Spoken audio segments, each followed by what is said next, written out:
Pega a visão do canal do Guerreiro. Hoje eu quero falar um tema que eu gosto bastante.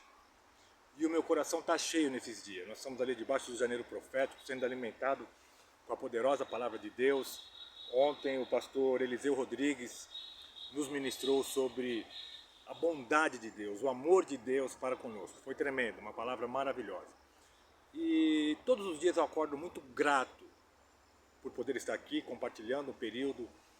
Esse devocional eu preparo com muito carinho, estudo a palavra, oro a Deus e eu aprendo ensinando. Esse é o intuito. Trazer um paralelo do mundo espiritual com o natural através da palavra de Deus e eu aprendo ensinando. E eu queria falar sobre gratidão. O Salmo de número 75, a Bíblia toda fala de gratidão. Principalmente nos Salmos é gratidão, louvor, adoração. O Salmo de número 75 é um dos que tratam desse assunto. E foi aquele que eu escolhi, que Deus colocou no meu coração para trazer ao teu coração. Salmo de número 75, verso 1.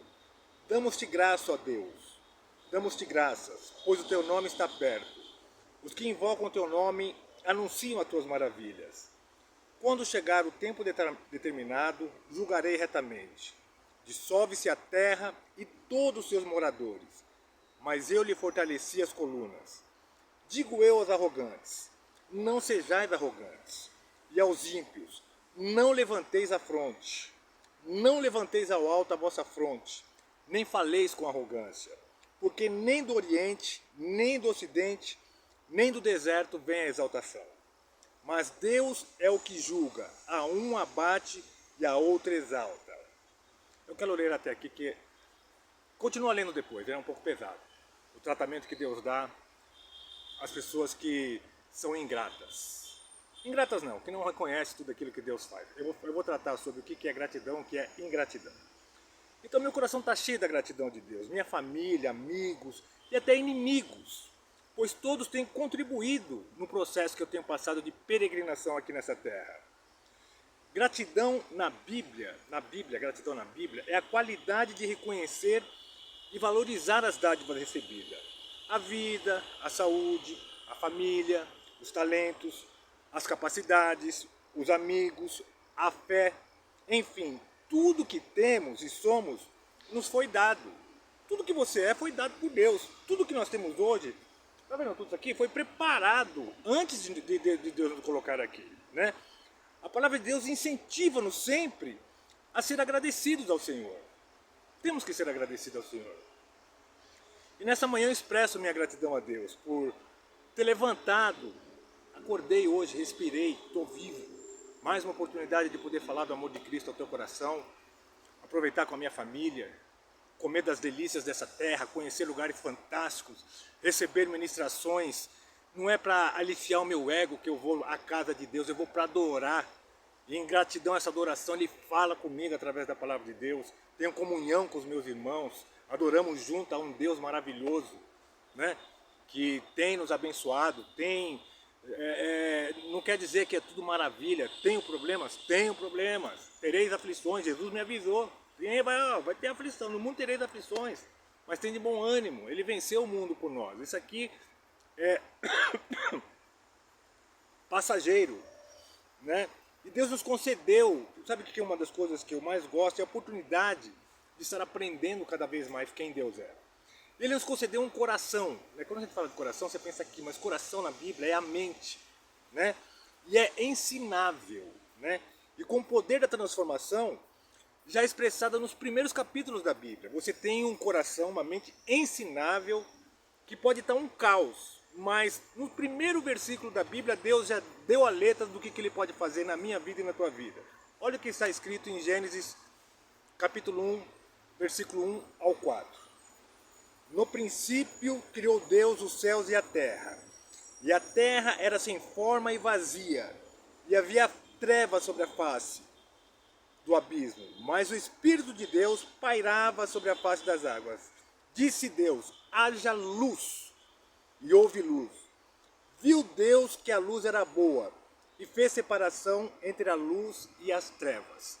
Fez separação entre a luz e as trevas. Olha só que coisa tremenda, o poder da palavra liberada Por isso que uma palavra profética, eu não me lembro, irmãos, eu sou ruim de guardar quem fala, mas o que fala eu guardo.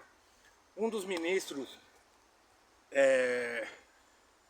na Assembleia de Deus do Brasil, ele disse que a palavra profética não muda o teu futuro. A palavra profética constrói o teu futuro. Então é nos dado uma direção, que nem nós estamos...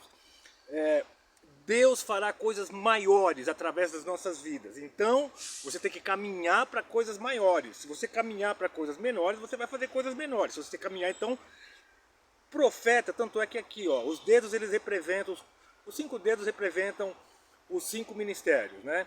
O mestre,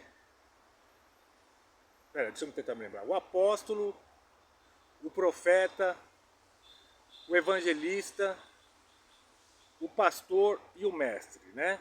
Então aqui o apóstolo dá apoio para todos os ministérios, né? Aqui. O profeta, a unção profética, ele indica o caminho, né?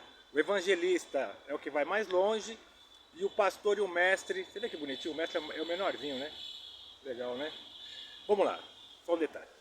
Então, viu Deus que a luz era boa. Eu aprendi isso aqui na Cristo Centro. Viu Deus que a luz era boa, um Deus que tem prazer em sua criação, e eu já abordei esse tema no devocional. Deus, ele é um Deus que tem prazer, ele se agrada, tanto é que ele foi fazendo, viu Deus, tudo que ele foi fazendo, ele foi falando, viu Deus que era bom. Se você identifica o que é bom, é porque você tem prazer, né? Viu Deus que era bom, e quando ele construiu, formou o homem, ele falou, viu Deus que era muito bom. Olha que coisa tremenda. Então, nós somos o ápice da criação de Deus. E em teve a representação é a seguinte: luz representa o conhecimento, trevas, ignorância. Eu sei que a palavra ignorância, ignorante, é pejorativa, mas ignorância na Bíblia é a falta de conhecimento. Deus quer nos tirar da ignorância, da falta de conhecimento de quem Ele é e o que Ele pode fazer através da nossa vida. Então, e é um Deus, Ele é justo, Ele sempre colocará uma escolha a ser feita para pautarmos a nossa vida. Por exemplo, de um lado bênção, de um lado maldição, de um lado vida, do outro lado morte, de um lado moralidade, do outro lado imoralidade, de um lado obediência, do outro lado desobediência.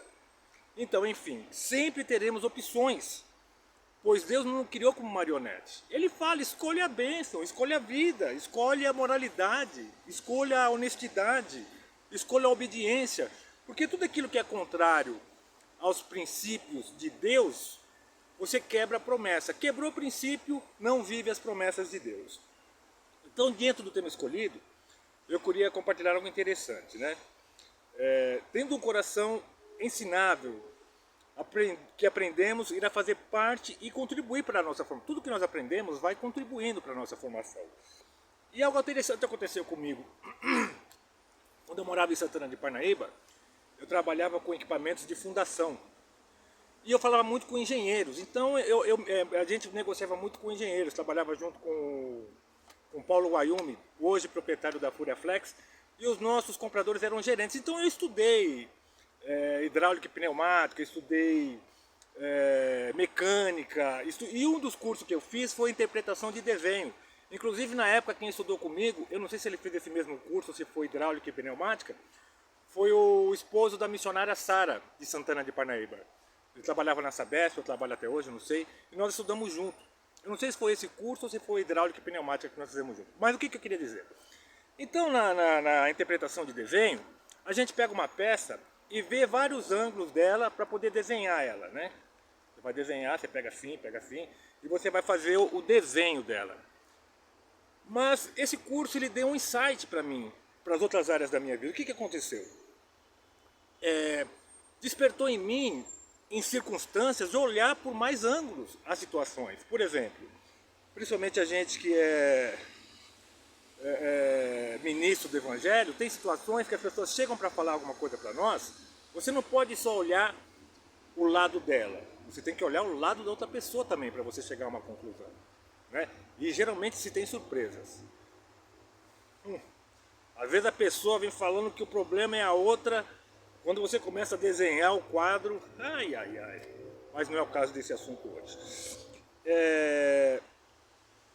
E é interessante porque, para finalizar, Jesus Cristo no Calvário, ele poderia, porque existe a gratidão e a ingratidão. Eu vou falar um pouquinho só sobre ingratidão.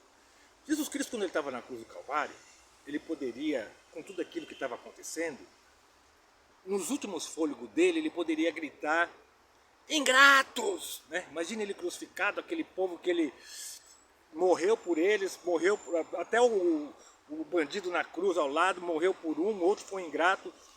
Ele poderia dar um grito na nossa naturalidade, né, humana, infectada pelo pecado. Ele poderia dar um grito: ingratos! E ele não fez isso, irmão. Olha só como ele finalizou. Lucas 23, 33 ao 35.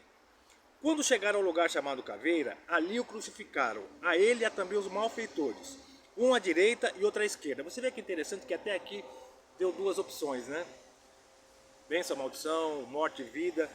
Um à direita e um à esquerda também tinha opções. Um escolheu ir para o paraíso e o outro escolheu a afronta a Jesus. Dançou. Jesus, porém, dizia: Pai, perdoai-lhes, porque não sabem o que fazem. Então repartiram-se as vestes deles, deitando sorte sobre elas. E o povo estava ali a olhar, e as próprias autoridades zombavam dele, dizendo: aos outros salvou, salva-se a si mesmo, se é Cristo o escolhido de Deus. Olha que coisa, né, irmão? Eu queria só finalizar com gratidão. É você ser grato por tudo aquilo que Deus faz. Agora, ingratidão é algo muito interessante. É quando você faz algo por alguém e espera algo em troca. Aí vai entrar a ingratidão no teu coração. Se você sente ingratidão de algumas pessoas, é porque você fez algo esperando algo em troca.